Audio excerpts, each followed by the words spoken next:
Madam जी बुरा मत मानिएगा, लगता है कि सवाल आप पहले ही सोच लिए थे। मैंने ये नहीं कहा था कि कांग्रेस खतरे में है, हमने कहा देश खतरे में है, लोकतंत्र खतरे में है, आइडिया ऑफ इंडिया खतरे में है। आपने वो वीडियो देखा क्या, लाश के ऊपर डांस देखा ना? दिल पसीज गया होगा आपका। आपको नहीं लगा कि मैं इसके लिए कुछ कर पाऊँ, कुछ भी कर जाऊँ जो मैं कर सकती हूँ। आप जब सुनती होंगी कि बलात्कार हो गया किसी महिला के साथ, आपका गुस्से से जो है ना पूरा शरीर कांप जाता होगा। देश खतरे में है। पार्टियां तो बनती रहेंगी, पार्टियों की कोई कमी है क्या? हर शाम पार्टी होती है इस देश में। पार्टी नहीं बचाना है, देश बचाना है। और देश बचाने की मुहिम में जो पार्टी रहेगी वो पार्टी भी बचेगी। और मुझे इस बात को कहने में कोई दो राय नहीं है। मैंने जितना इतिहास पढ़ा है अभी तक का एनसीईआरटी में जो लिखा हुआ है, अब अगले बार 2024 में क्या लिखा जाएगा नहीं पता। उसमें तो यही है कि देश को आजादी जो है वो महात्मा गांधी ने, सुभाष चंद्र बोस ने, सरदार वल्लभ भाई पटेल ने, क्या भाई हार्दिक, इन लोगों ने ही दिलाया ना। यही लोग लड़े थे। जो माफी मांगे वो वीर हो गए। आप सोचिएगा इसको। जो गोडसे को भगवान मानते हैं वो भाषण दे रहे हैं अमेरिका में जाकर के गांधी के ऊपर। हमारे गांव में एक गाना आता था, गांधी जी के भजन करे गांधी के हत्यारा। कितना अजीब लगता होगा आपको। देखिएगा वो फोटो जो हमारे देश के प्रधानमंत्री गांधी पे माल्यार्पण करते हैं। जीवन भर शाखाओं में कसम लिए होंगे कि गोडसे के सपनों का देश बनाएंगे और गांधी पे माला चढ़ा रहे हैं। See, I am not here to save the party, please, I am respecting you as a citizen, you can respect my right. देश खतरे में है। और ये सिर्फ मैं नहीं कह रहा हूं, ये मुझे लगता है आप भी सोचते होंगे। समझ रहे हैं, अंग्रेजी का वो फ्रेज है dancing on dead, dead body पे कोई नाच रहा है। उस दिन खाना तो नहीं खाया गया। आप सोच के देखिए, आप इस पे विचार करके देखिए। मेरे गांव में अगर किसी की मौत हो जाए तो पूरे गांव में खाना नहीं बनेगा। हजारों लोग मर गए। देखे 71 वर्ष की उम्र में प्रधानमंत्री के लिए सोहर गाया गया। नया बच्चा जब पैदा होता है ना तो पूर्वांचल में सोहर गाते हैं लोग। प्रधानमंत्री बूढ़े हो गए हैं, उनके लिए सोहर गाया जा रहा है। तब जब अभी तुरंत लाखों लोगों की जान चली गई, ऑक्सीजन नहीं मिल रहा था, अस्पताल में बेड नहीं मिल रहे थे। आप में से कोई भी ऐसा इंसान है जिसके कोई जानने वाले नहीं मरे हो इसमें, इस क्राइसिस में? इतना बड़ा क्राइसिस जिसके देश में हुआ हो अभी तुरंत, वो अपने जन्मदिन का जश्न मनाएगा?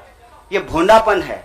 इस संस्कृति को बचाने की जरूरत है। और इस संस्कृति को बचाने के लिए मुझे लगता है कि कांग्रेस पार्टी में क्षमता मौजूद है। लोगों को यह बात पसंद हो या ना पसंद हो, हकीकत यह है कि पार्लियामेंट में सबसे बड़ी पार्टी कांग्रेस पार्टी है। इसीलिए इस पार्टी को यह जिम्मेवारी लेनी पड़ेगी और उस जिम्मेवारी को संभालने के लिए मैं यहां आया हूं। Thank you news nation. I'll come to you.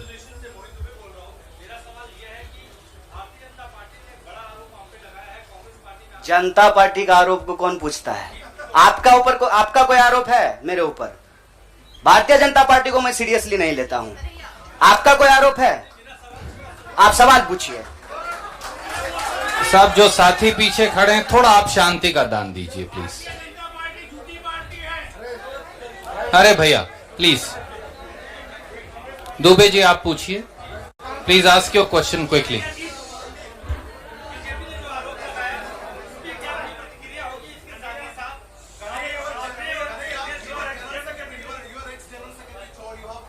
Yeah, please, you cannot interrupt. No, you have to have discipline. My humble request with folded hands. There is no, but yes, I am not Prime Minister. I will take your question. Don't worry. Democracy means that you should not supersede somebody who's asking question. That's what democracy is. Dubey भाई, आपका सवाल है, news nation से है। अच्छा, भारी जल्दी से पूछिए ना। नहीं, और लोगों ने किया, नाम बताएंगे।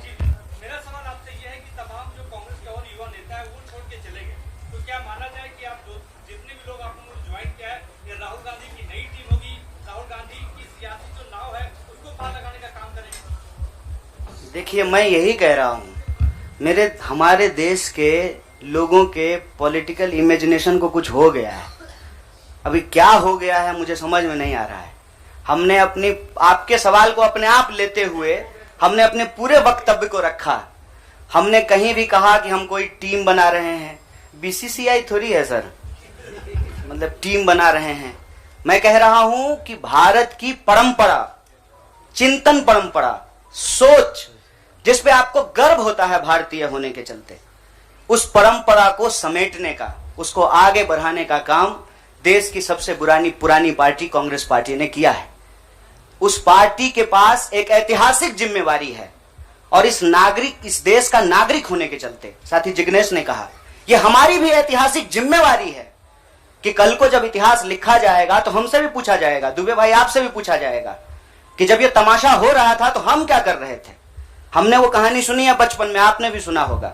जंगल में आग लगी, एक कोयल अपने चोंच में पानी भर करके जंगल की आग बुझाने की कोशिश कर रही थी। जंगल की आग नहीं बुझी, या बुझनी होगी बुझ जाएगी। कम से कम कोयल का वह ऐतिहासिक प्रयास जो है वो इतिहास याद रखेगा। और ये जो आप कह रहे हैं ना, डूबती हुई नाव, देखिए कभी कभी ना इंसान को भ्रम होता है, जैसे टिड्डे को भ्रम होता है कि वो अपने पांव से आसमान टिका रखा है। हमको ऐसा कोई भ्रम नहीं है। मेरे अकेले से कुछ नहीं होगा। जब आप जुड़ेंगे, हम जुड़ेंगे, इस देश के संविधान में, आइडिया ऑफ इंडिया में भरोसा करने वाले लोग जो हैं, जिसको हम कहते हैं गांधी के सपनों का भारत, जिसको हम कहते हैं भगत सिंह के सपनों का भारत, जिसको हम कहते हैं डॉक्टर बाबा साहब भीमराव अंबेडकर के सपनों का भारत, जिसको हम कहते हैं बिरसा मुंडा के सपनों का भारत, सावित्रीबाई फूले के सपनों का भारत, श्री कृष्ण सिंह के सपनों का भारत, जगजीवन राम के सपनों का भारत, मौलाना अबुल कलाम आजाद के सपनों का भारत, उस भारत को बचाने की बात नहीं कर रहा हूं। और सियासत, मैं बार बार कहता हूं, अगर सियासत सही होगी तो गलत लोग जो सत्ता पे काबिज है ना, मुझे भारत के लोगों पे बहुत भरोसा है। अरे हैं हम लोग थोड़ा सा आलसी, लेकिन जब आ गए ना अपने पे, 200 साल अंग्रेजों ने राज किया था, जब से भारत के लोग अपने पे आ गए ना, तो 1942 में भारत छोड़ो आंदोलन का जब नारा महात्मा गांधी ने दिया था, तो अंग्रेजों को भारत छोड़ करके जाना पड़ा था। और उस वक्त जो लोग अंग्रेज से पेंशन ले रहे थे, माफी मांग रहे थे, वो आज एनसीईआरटी की किताब बदल रहे हैं कि अपना नाम भी हम बीड़ों में लिखवा लें। इसीलिए मैं कह रहा हूं कि उस इतिहास को, उस चिंतन परंपरा को बचाने की जरूरत है। पार्टी अगर उस सिद्धांत पे चलेगी, संविधान के प्रियम्बल को रक्षा करने की कोशिश करेगी, पार्टी भी बचेगी और पार्टी सत्ता में भी आएगी। ऐसा मेरा उम्मीद है, ऐसे मेरी आशा है। Jainendra from ABP, can you please come forward and ask. हाँ, पूछिए जरा, एक सवाल पूछिए। हम एक आग्रह करें, आप लोग ना लड़ाई नहीं लगवाइए हमारे दोस्त के बीच में।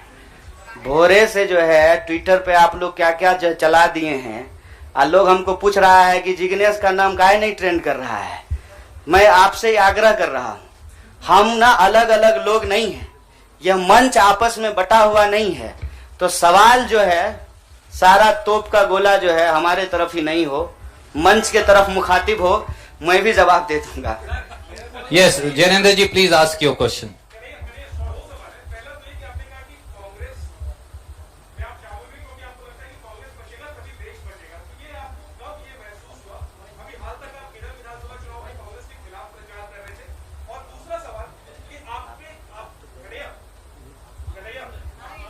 हाँ, सुन रहे हैं।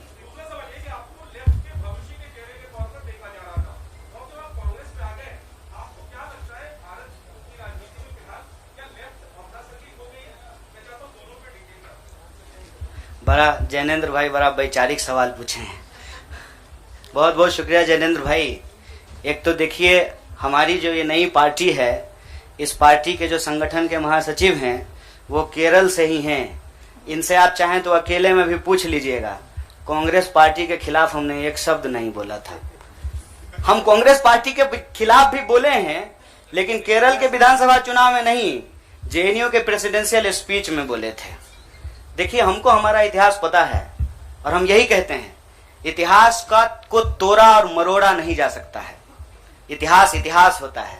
इतिहास कोई कागज पे लिखे हुए शब्द होते हैं कि आप उसको जो है इरेजर से मिटा दीजिएगा। केरल के विधानसभा चुनाव में कांग्रेस पार्टी के खिलाफ नहीं बोले थे। आपने पूछा कि कब आपको ऐसा महसूस हुआ। देखिए, महसूस तो मुझे राजनीति में आए हुए 18 साल हो गए हैं और मैंने हमेशा यह महसूस किया कि कहीं ना कहीं इस देश की जो राजनीतिक विरासत है वो भटक गई है।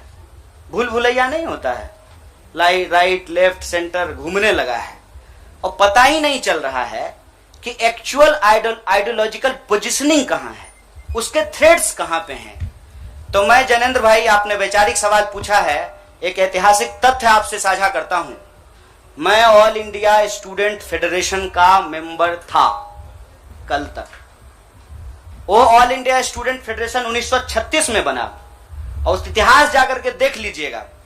उसका जो इनॉग्रल सेशन था, पंडित जवाहरलाल नेहरू का उसमें भाषण हुआ था और उस वक्त देश के जितने भी नौजवान थे, सुनने में थोड़ा अजीब लग सकता है हमारे कुछ साथियों को, लेकिन अपने विद्यार्थी के होने के जमाने में अटल बिहारी वाजपेयी भी शामिल हुए थे, बाद में निकाल दिया गया था। मतलब अंग्रेजों के खिलाफ जो छात्रों का संघर्ष हो रहा था, सभी विचारधारा के लोग उसके सदस्य थे। और आपने जो वैचारिक सवाल पूछा कि आपको लेफ्ट के भविष्य के रूप में देखा जा रहा है, कौन कह रहा है कि लेफ्ट का भविष्य खराब हो गया है?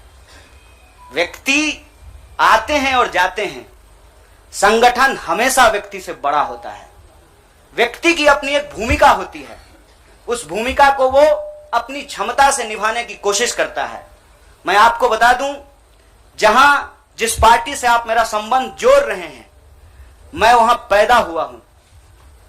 मेरे भीतर सोचने, समझने, लड़ने की जो क्षमता है, ये उसके ट्रेनिंग का हिस्सा है और मुझे इस बात का गर्व है।